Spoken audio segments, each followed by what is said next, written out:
I'm talking about high hopes. Lord knows I could use them. I know I'ma lose them. Hello, everyone. Hello, everyone. Welcome or welcome back to Dirty Martini. I hope you're doing well and I hope you're having an amazing day. Guys, my beautiful, amazing people, how are you doing in this day? Because I hope you're having a better day than me. I hope you're having a better month than me. And I know the month just started. It is literally only the third day of the month, and it is one of my favorite months of the year. But Lord, have I been tested, and Lord, am I failing because it's like an exam that I'm going in unprepared for, or so it feels. But let's just take it step by step before I go into ranting about stuff. I want to start off this a little bit more lighthearted so that I don't lose my fucking mind. Also, just so you know, I don't have it in me today to be PG-13.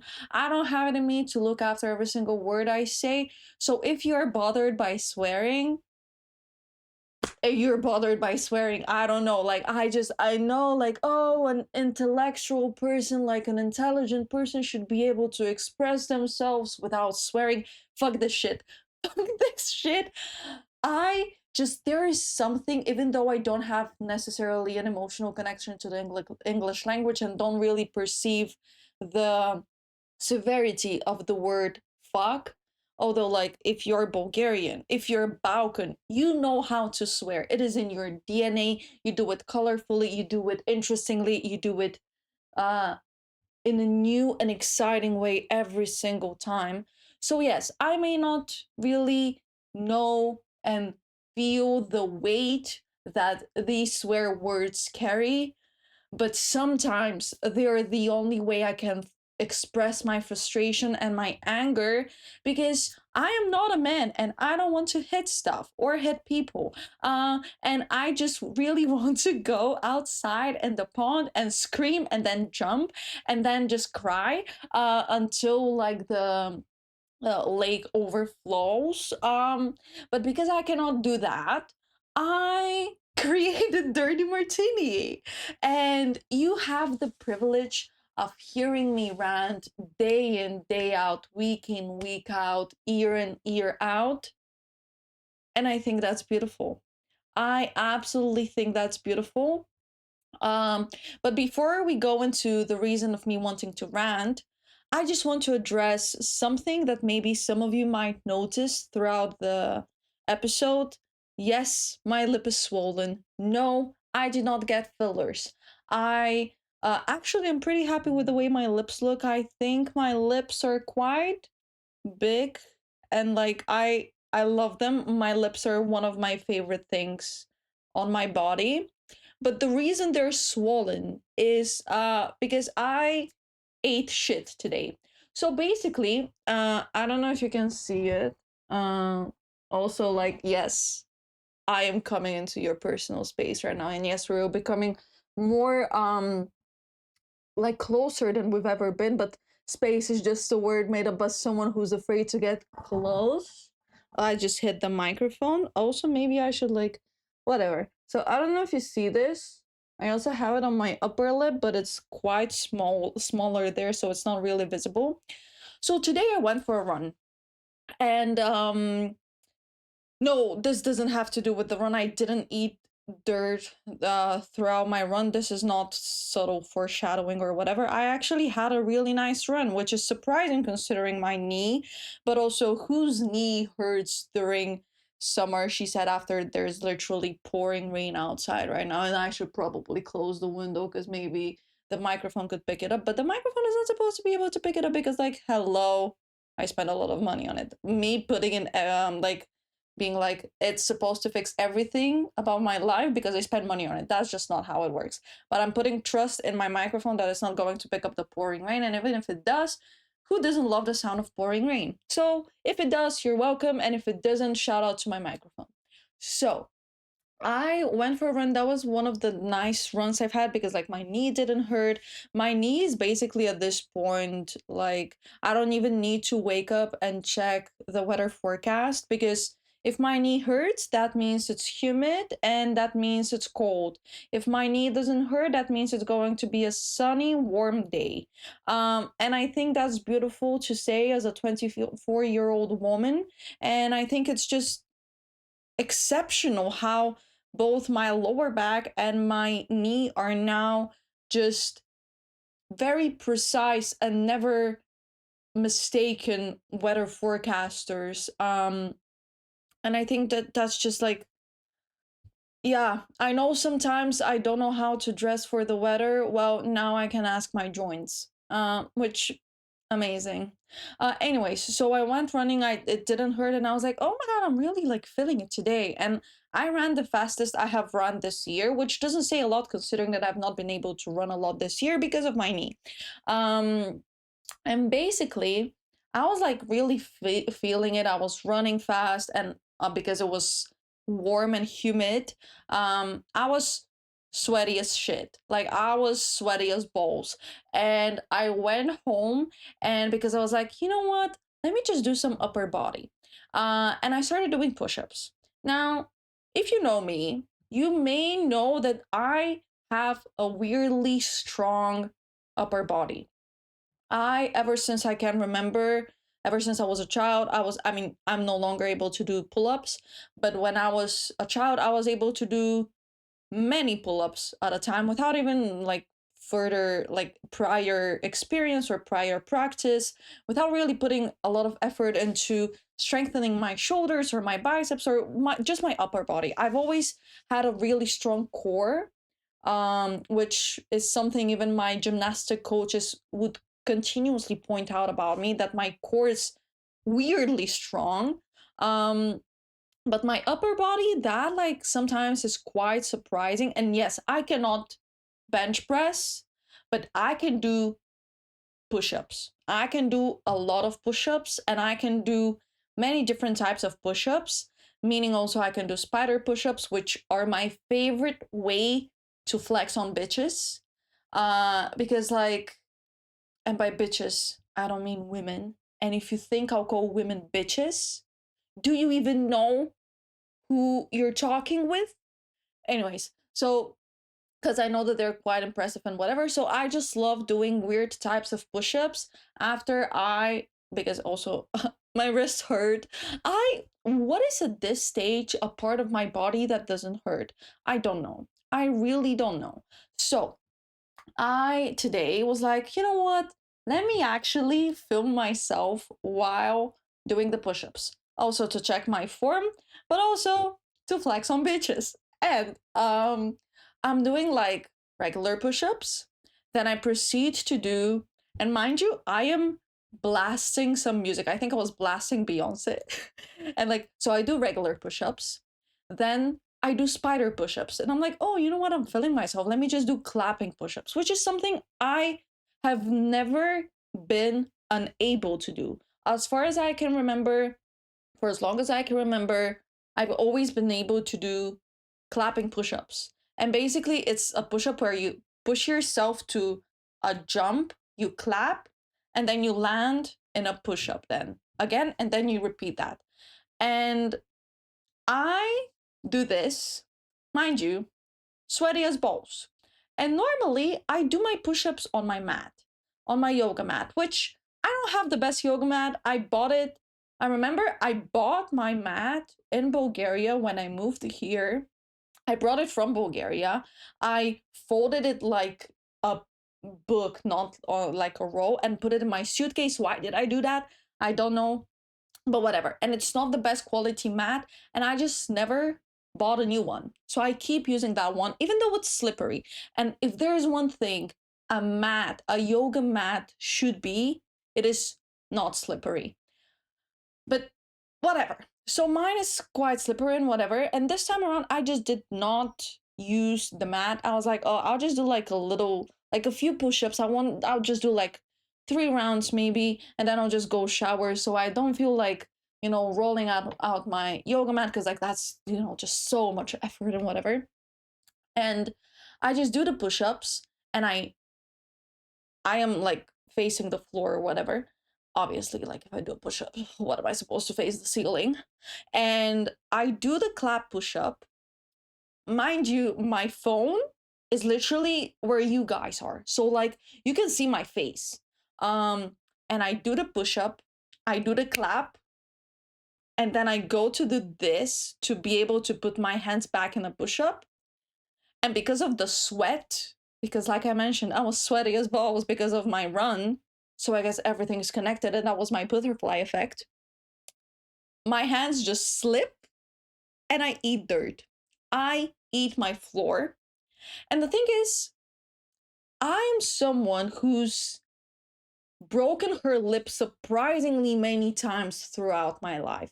Every single time, like an incident happens where my dog greets me, like for example, she jumps to say hi to me, and like I just also lean down to say hi to her, so we just crash faces. And like she also even broke my tooth, my front tooth, and now it's filed down a little bit, and then she broke my lip, and there's just like, so what I'm trying to say is, I know what a broken lip feels like, even before it's starting to bleed, even before I've noticed the blood, before I've seen the blood, before I've tasted the blood. I just can tell that my lip is broken. And this time around, it's only on the inside, but it's happened to me many times that it's also been on the outside.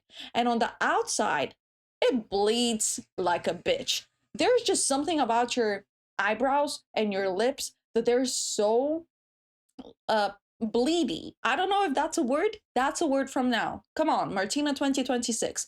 So, I remember one time I was playing with my sister when we were children, and one of the few times that weren't actually beating each other, and like we did something. I went to go underneath her feet, like she was like sitting, like standing up, and I went to go underneath her feet, and I think we were playing. I think we were not fighting. I don't remember. If you remember, do let me know, because like you also just started watching the podcast on YouTube, so I know you will see this. So do let me know if you remember this.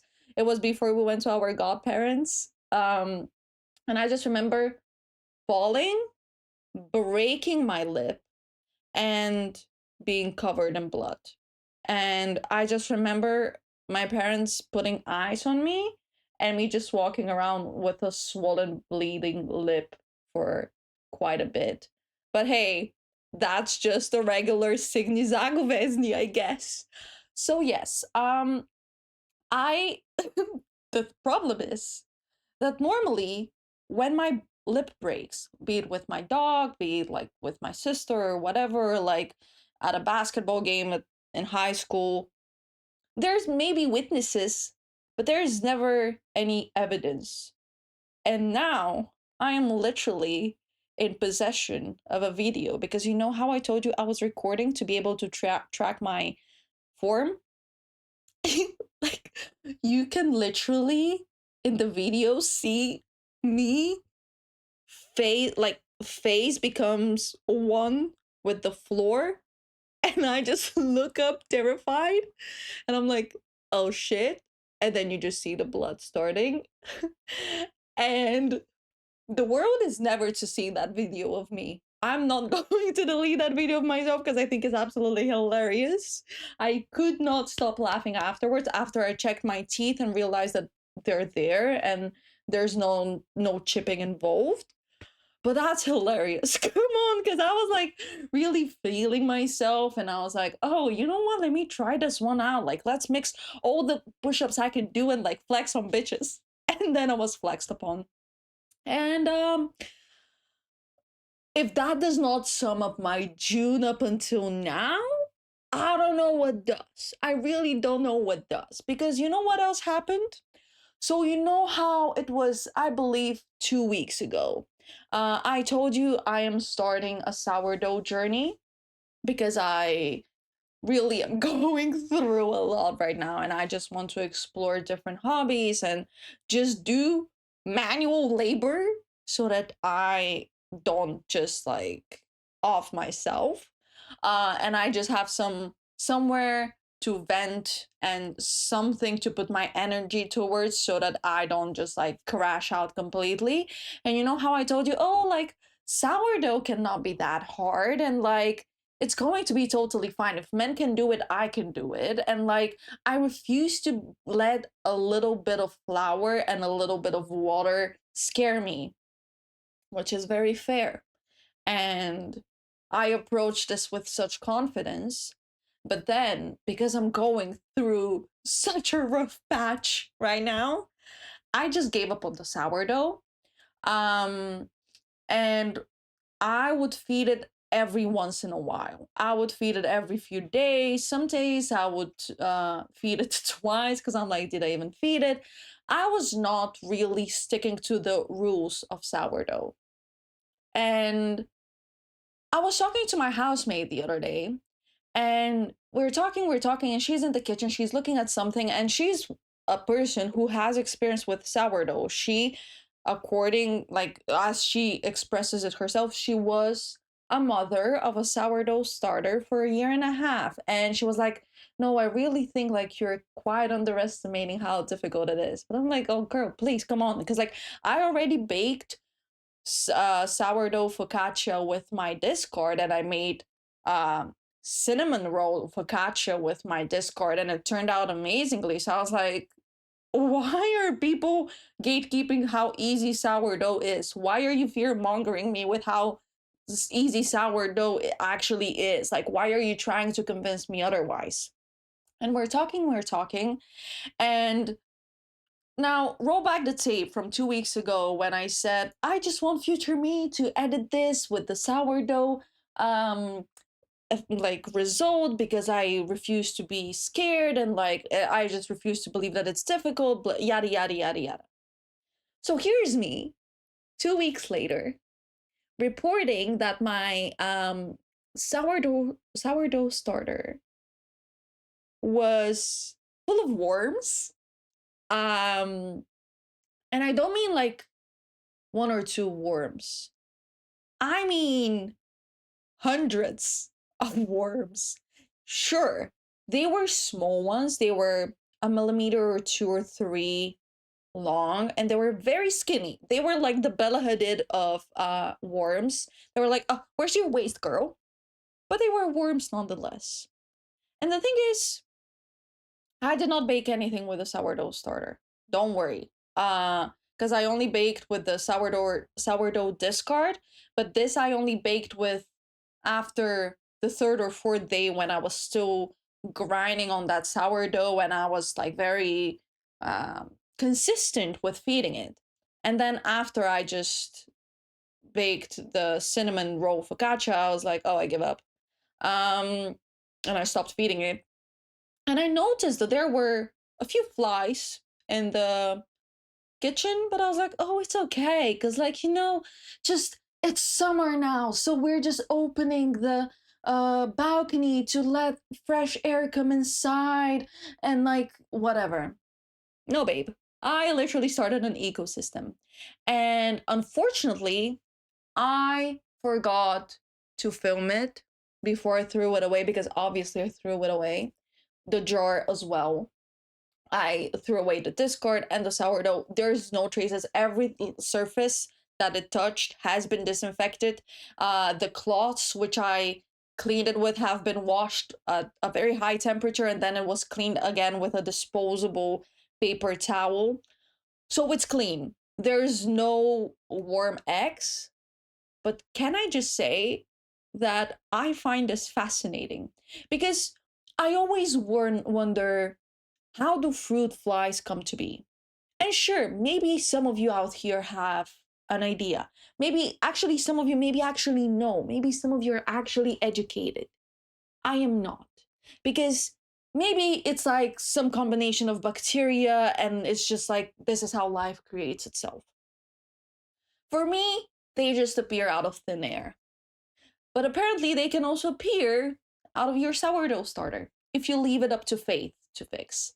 Um, so when we say our sourdough is active, what I meant apparently was that it created an ecosystem.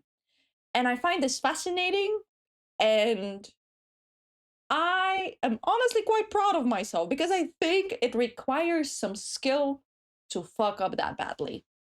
Um, and I just, yeah, maybe it is harder than I anticipated. I am not above admitting when I'm wrong. I was wrong. Maybe the man who did it, and that was my token of it being easy, because I was like, oh, if a man can do it, I can do it. But maybe they knew something I didn't, and it's consistency. And consistency is something I really cannot provide right now, because I, okay, welcome to the rant part, I guess. Um, I'll try to keep this brief because I don't want to spew negativity towards you. But I also just want to let it all out, and I want to get it over with before it, like, is done with. I want to be done with it before it finishes me. I want to finish it before it finishes me, because again, going to talk about the thesis. The thing is, I'm not really able. I've not signed any NDAs or whatever, but I refuse to really talk with specific details about my thesis experience in terms of the main thing that frustrates me, because I don't want to drag anyone down. Which is like, well, why are you protecting someone who's not protecting you? But at the same time, it's like, well, I'm out here speaking it on the internet, and those people have not consented to being spoken about on the internet. But at the same time, if you fuck me over and I have a public space, I might publicize it. I'll do it respectfully, because even when I'm a hater, I'm an analytical and like critical thinker. Um, but yeah, it's just, I am in a really tough spot right now. Oh fuck, I'm starting to cry. It's just like, I've been bottling this for a few months, and I've been trying to keep it contained, and I've been trying to shove it aside and not pay much attention to it so that it doesn't really get to me. But I feel like now, with the deadline approaching, and the deadline is really, really approaching, and I just feel like I cannot contain it anymore. And I feel like, because I really was quite avoidant with that frustration, and I was avoiding feeling the negativity, because I was like, it's still going to be fine, it's still going to be fine. I didn't really process what I was going through, and it just kept on building up and building up and building up, until a moment of burnout, until a moment of explosion. And even though I'm going to be talking about my burnout and my frustration with my master's thesis, I know maybe some of you are now here like, oh, but this is like something that does not necessarily pertain to me, because I'm not writing my master's thesis, I'm not in university, and yada, yada, yada. So, like, what does this add to my life as a listener, as a viewer? Fair question. But I think that even if you're not writing your thesis, even if you're not in university and preparing for exams right now, I feel like this is something that is quite a universal experience, this burnout and this frustration and this bottling up of feelings and being avoidant, so that you, and this being avoidant is a sort of a self-protective mechanism, which ends up backfiring more often than not. So maybe you've experienced something similar before and you can relate. Maybe this is can relate to your experience at work or in your relationship or just anything. Um Basically, my deadline for my thesis is quickly approaching. And technically speaking, I could submit my thesis as is, but it just does not feel enough. It doesn't feel good enough. It doesn't feel well written enough. It just doesn't feel enough. And the thing is, I really don't think I received the support I was supposed to. I really don't think I received the support which I pay for. And I really don't think it was communicated clearly to me what my expectations of support should be. And that just this lack of clarity has made the whole experience quite frustrating. But the reason, because I'm going to be quite transparent with you right now, I know I'm going to pass that thesis. Not only because my supervisor read my full draft and told me, you're going to pass, this is a defendable thesis, despite giving me a grade, despite not giving me a grade, despite not giving me a direction of in which like range of excellence my thesis ranks. I know I'm going to graduate. The problem is that I don't perceive it as enough. I don't perceive just graduating and obtaining a master's degree as enough. And I should. Now, let me explain why I should perceive it as enough. I am the first person in my immediate family who got her bachelor's degree. I am on the path of becoming the most highly educated woman, but also the most highly educated person in my bloodline. And sure, it may be in marketing. It may not be like in chemistry or physics or something that's going to change the world. But I have been privileged enough to have the opportunity to have access to higher education and to seize that opportunity. And I don't take this lightly. I don't take it lightly because there's expectations of me, but those expectations are solely internal. No one really expects me to move mountains or whatever. I know that my family is proud of me and that my family is going to be proud of me whether I graduate or not. Because as cocky as this sounds, I think I am an okay person. I think actually I am a good person. I have my things to fix like everyone, but I would say that on the overall spectrum, because I also like I don't think there's like inherently good or inherently bad people. I think it's just like yin yang and like everybody carries traces and traits of both sides of the spectrum. But I would say that I am a predominantly good person. And I think I just need some sort of validation. But the thing is, I have not sought academic validation in years. I do not care what grades I receive. I do not care how I perform. Because the thing is, I also don't necessarily care because I've always performed well. And ever since the first to the 12th grade, I've always been on top of my class, which is not something I necessarily care about.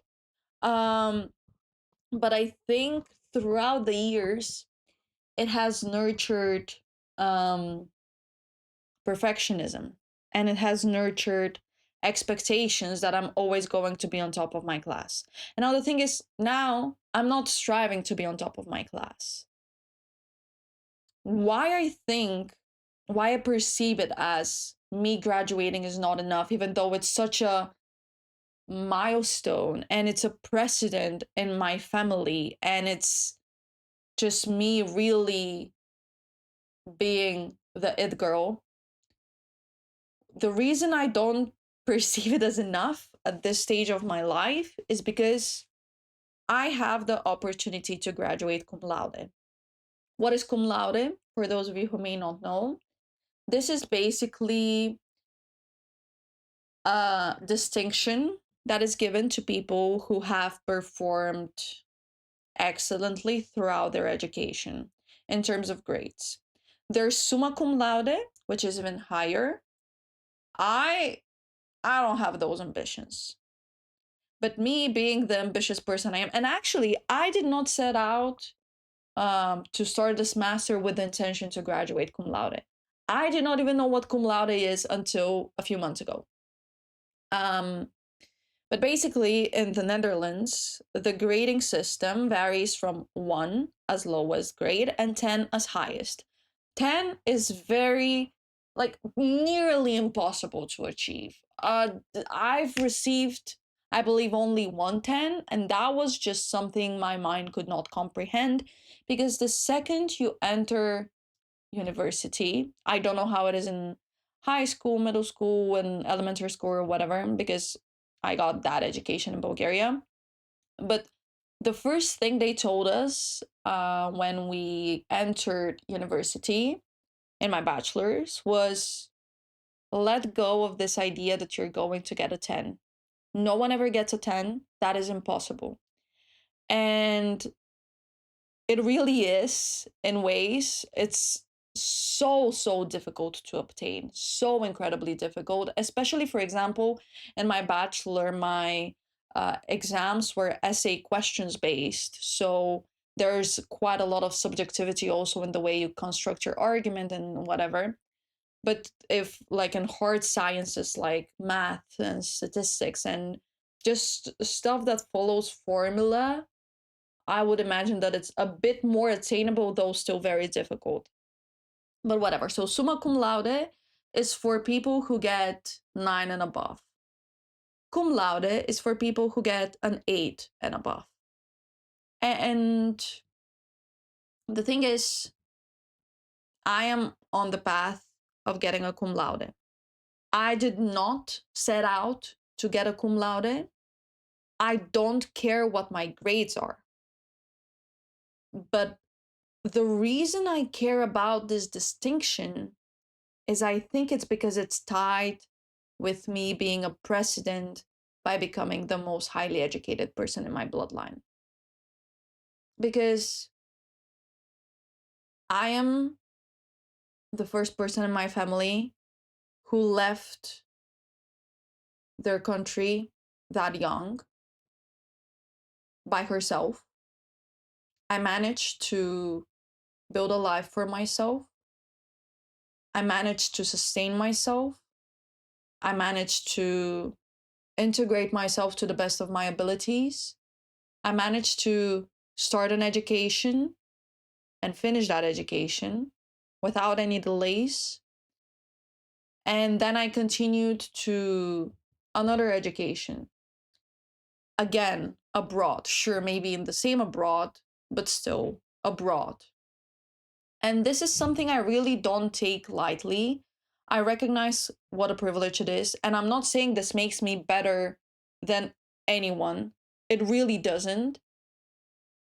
But it's something that quite boosts my ego. Because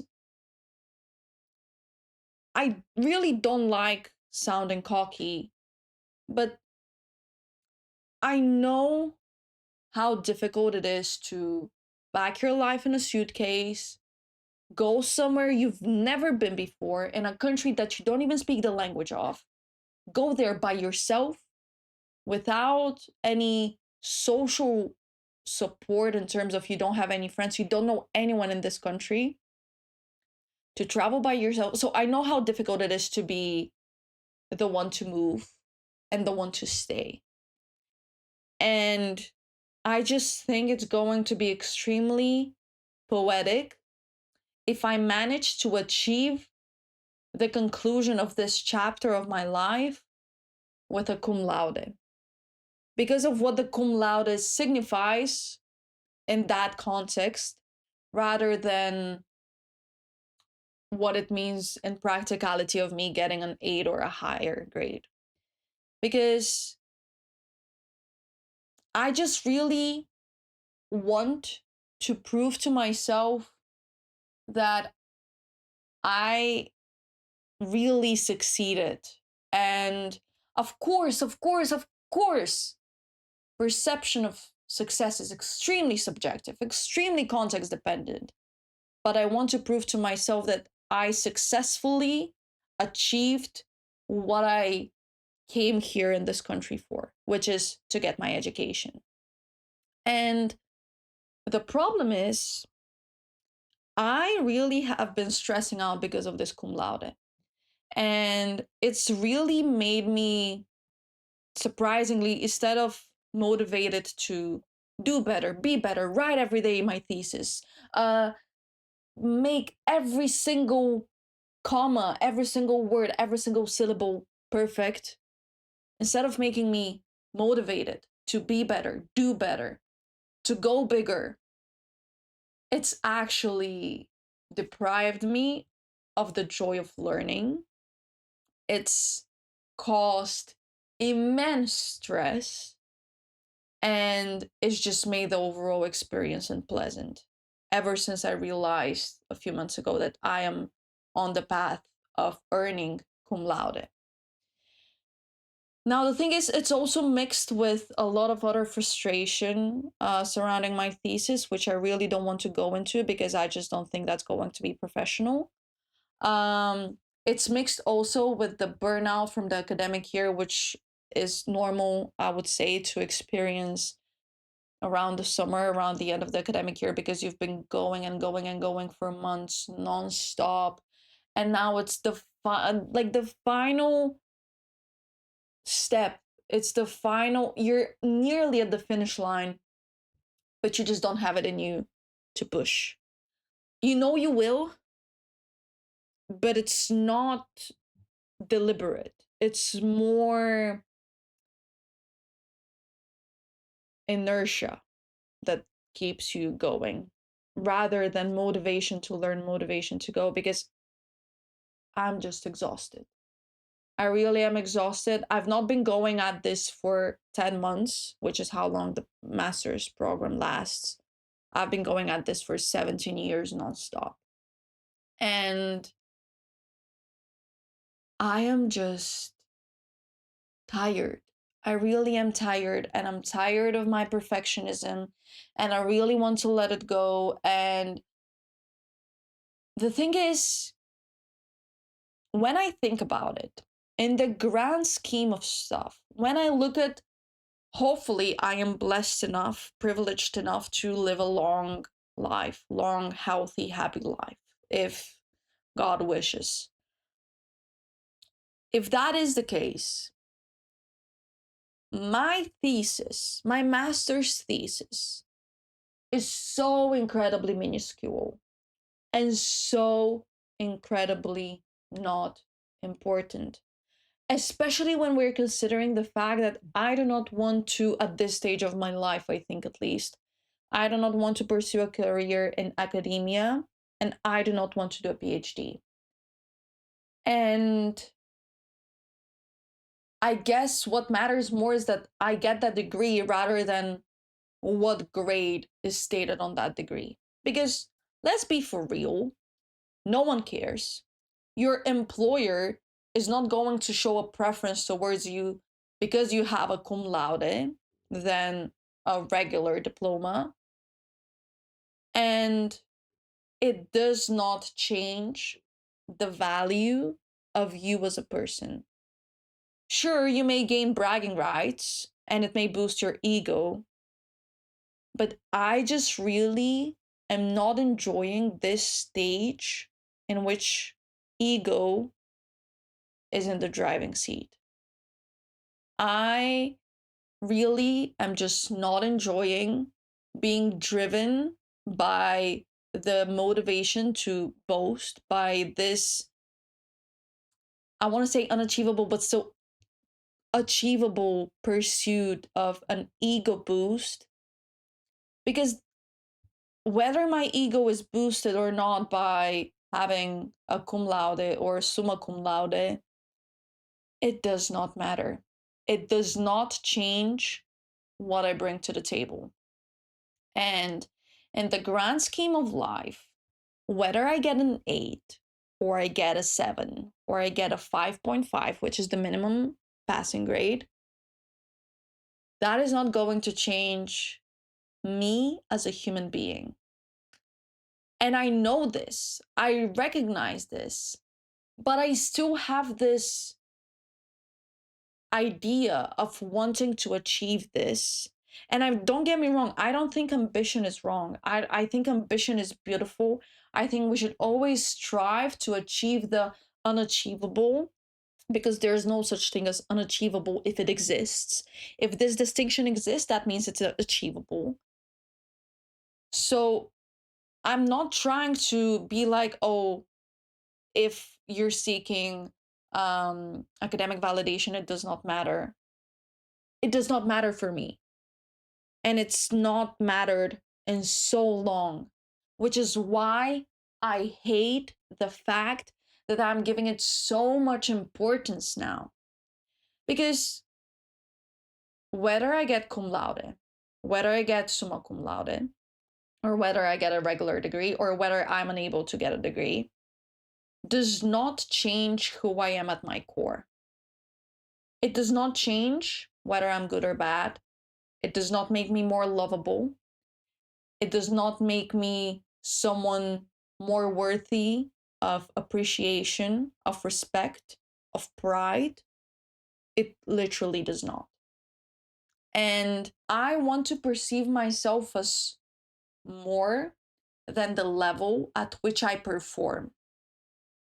I want to be more than an 8, and I want to be more than a distinction. I just want to be a human in the core. And I don't think that getting a distinction cum laude is going to really define my humanness. And I don't think that when I'm not in the room and people were talking about me, I don't think anyone's going to mention the cum laude. What trace I leave, what drag path I carve, is not going to be the grades I get. It's not going to be the academic distinction I get or don't get. It's going to be how I treat people, how I make people feel. And those things are way more important than a stupid distinction. And I'm not saying this right now to compensate for the fact that, and I'm not trying to like lie to myself that it's all okay, because I feel actually this distinction slipping through my fingers. And just, I'm also annoyed because this is the last hurdle, and I might follow the last hurdle. And one of my friends told me, perceive this as the universe trying to teach you a lesson. And I had thought that I've really let go of my perfectionism, but I guess I've not. And this, I guess, is just life's way of teaching me the same lesson until I learn my lesson. And this is, I guess, life's way of telling me to figure out my priorities. Because in the time I spent worrying about whether I get a cum laude or not, in the frustration and in the stress it causes me, I cannot help but wonder, is it really worth it? Is it really worth it to sacrifice my mental, emotional, and physical well being for something that at the end, like on my deathbed, I'm not going to even think about? Because when I die, as I'm dying, I'm not going to be thinking about the grades I got. And that's not going to grant me a longer, healthier, happier life. What I'm going to be thinking is about the memories I made. And I think, oh shit, I'm starting to cry. It's okay. What's really frustrating to me is that I'm letting this dictate how I feel now a lot of the times. And I procrastinate a lot because I'm like, it's never going to be perfect, and it's never going to be the ideal research. There's no such thing as an ideal research. And at a certain point, you need to decide, Do you want to write the best research, or do you just want to graduate? Because apparently, at least in my situation, those are not compatible. And that's okay. And I want to perceive it as okay. And I just want to let it go. I don't want to let this consume me. And I do not want to let it be a defining aspect in my self worth and in the way I construct and perceive myself. Because my parents are not going to be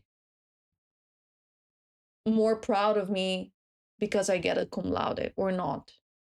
My parents, what they focus on, and not just my parents, the people who love me, what they focus on is the person I am. And the person I am is more than the level at which I perform. And I hate that I am letting such an external structure of validation become internal. I really, really hate it. And I want to let it go. And I just want to put emphasis on the stuff that really matters and not devote so much time and importance to things that I'm going to forget even exist. Because also, it doesn't necessarily even matter for your employer. Because, first of all, your employer, and no one is employing nowadays, but your employer is going to look at your experience. They're not going to look at your grades.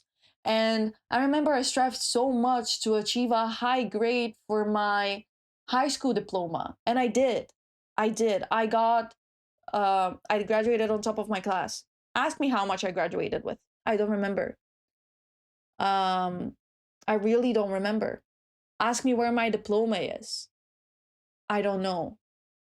And it just makes me think about how much effort and time I invest in stuff that I'm going to forget about, and how much energy and frustration I experience in stuff that doesn't really define who I am, and how I'm just giving so much importance to stuff that doesn't necessarily matter.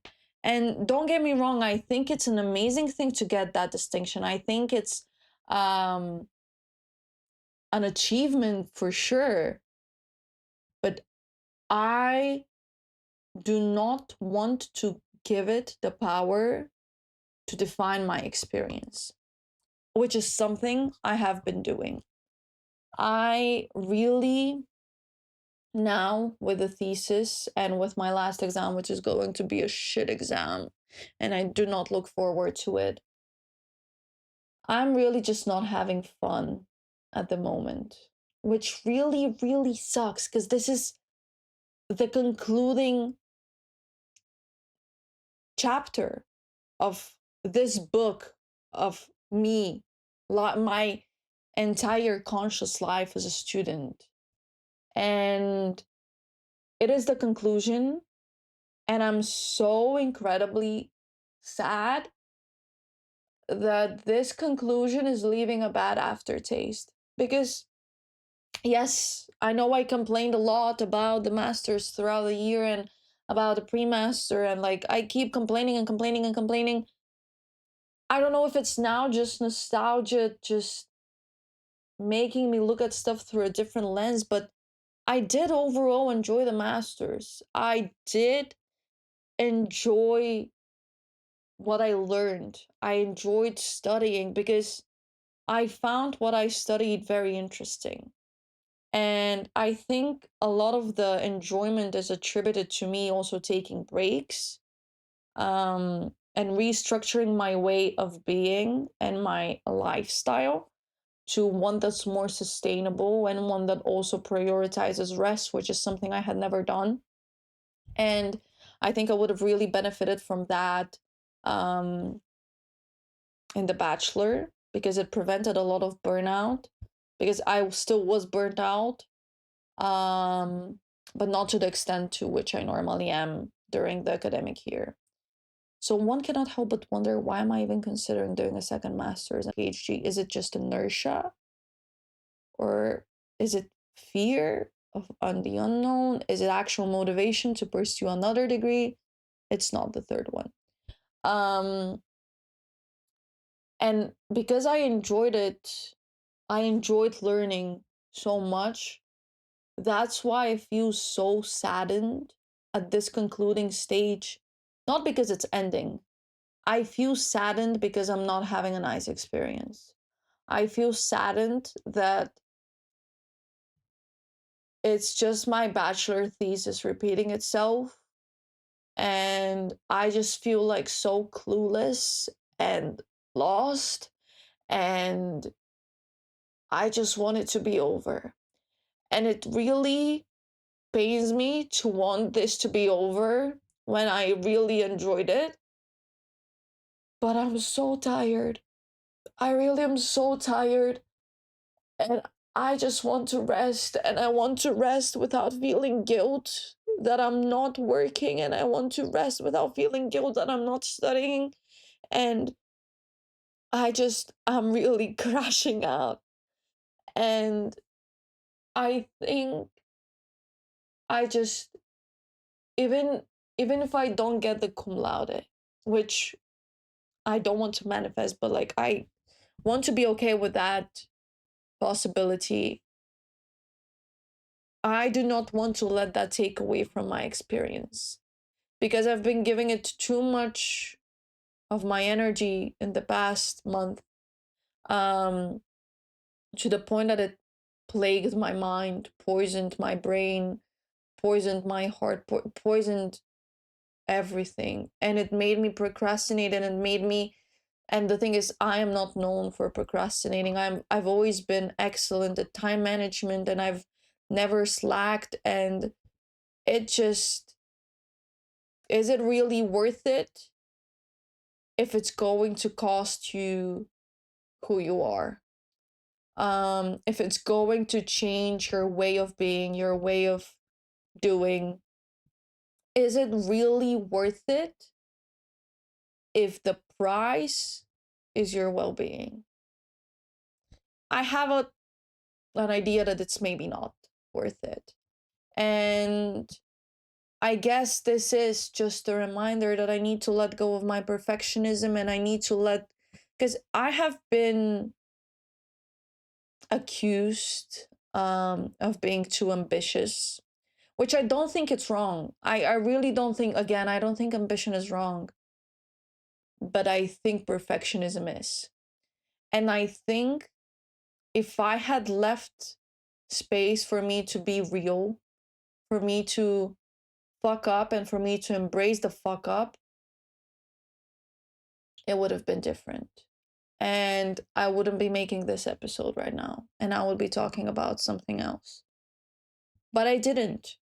And here I am going through this, and I feel so helpless, and I feel so lost, and I feel so disappointed in myself that I'm letting this control the way I feel right now and the way I perceive myself right now, because I am going to graduate, whether with cum laude or not. And this is an achievement in and by itself. And again, it is a precedent, and no one can take that achievement away from me. So what I hate is that I am letting my perfectionism, I am letting myself take it away from me.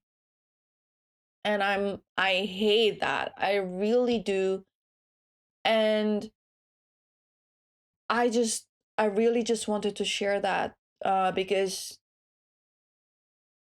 when I talk to someone about this, what they end up doing most of the times, and I know it's with a good heart, is they try to help me solve the issue. They try to give me advice. And sometimes what a person needs is not advice, but just a listening ear, a shoulder to cry on, and somewhere to express their frustration, because I know what the solution to the problem is. I know what I need to do to achieve the cum laude. But sometimes I just want to rant and I just want to let my frustration out. And with me having articulated this right now, I hope in the upcoming week and some like in the upcoming days that I have to finalize my bachelor master's thesis and um submit it and conclude next this current stage of my life and embark on the next one. I hope this ranting in a way frees me from this perfectionism, because I have now identified it, I have named it, I have called it out.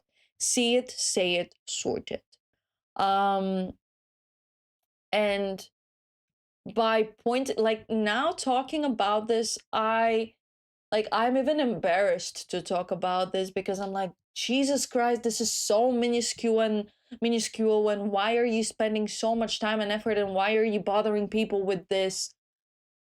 So I think it was crucial, it was needed for me to come on here and talk about this, because by verbalizing it, I can hear how insignificant it actually is, and how after I submit my thesis, after I get my degree, it's not going to change who I am. And it's not going to change the way people perceive me. It's not going to change the way people love me. And it should not change the way I perceive and love myself.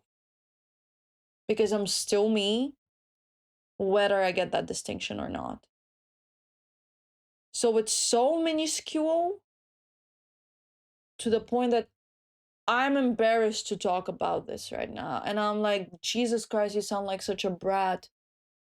But also, like, these structures are imposed on us to strive for, and these distinctions are there for us to strive for and to want to achieve. And like, because it's so few people get it, like, you kind of want to be one of them, but at the end of the day, it just does not matter. I am more than cum laude. I'm more than a master's degree haver. That's just like master's degree type of language, like this was just like masterful way to express myself. I am more than the level at which I perform, and I want that to be okay. I want that to be sufficient. I want me graduating to be sufficient. And I want to still look myself in the mirror when I get that degree. And no matter whether that degree says cum laude or not, I still want to feel pride. And I do not want to let these two words have so much meaning that they define whether I perceive myself as successful or not. Because they're made up words in a made up structure. And what matters more is who I am as a person with a capital P. And I know this makes me sound like this one meme of like, have you written your thesis? No, but I know sun, I know joy, I know friendship. But at the end of the day, those are the things that actually matter. And yeah, maybe we or I should not let ego be the driver of my life. I need to distance myself from an ego. I think this ego death that I'm experiencing right now is so incredibly important and such a character defining and reconstructing moment that's making me realize that there's more important stuff than being successful at structures which do not define your happiness, which at the end of the day is the achievement in your life that you should strive to achieve. I don't know, man. I'm tweaking. I'm hungry. I'll go eat because I just ate with this episode. I feel like there's just still so much build up frustration that I just don't know how to express it. So I'll just leave it at that for now. And I want to thank you all so much for listening to this episode, watching this episode. If you have advice, I love you, but don't share it with me. I don't need advice. I am going to pull through. I don't have it in me to continue anymore, but I am going to continue because it's just one more month left and then never to do it again. So I know I will continue. That's not the problem. The problem is the mechanism that drives this continuation. Um, so don't worry about me. I'm going to persist. I'm going to be there. I'm going to show up, even though I don't want to show up. I just really needed to express my frustration. And I'm really thankful to have this space where I can express my frustration. With that being said, thank you so much for listening to this episode, watching this episode. I hope to see you in the next one, hopefully approaching it without an ego. But until then, stay hydrated, wear sunscreen, and don't support genocide. Bye!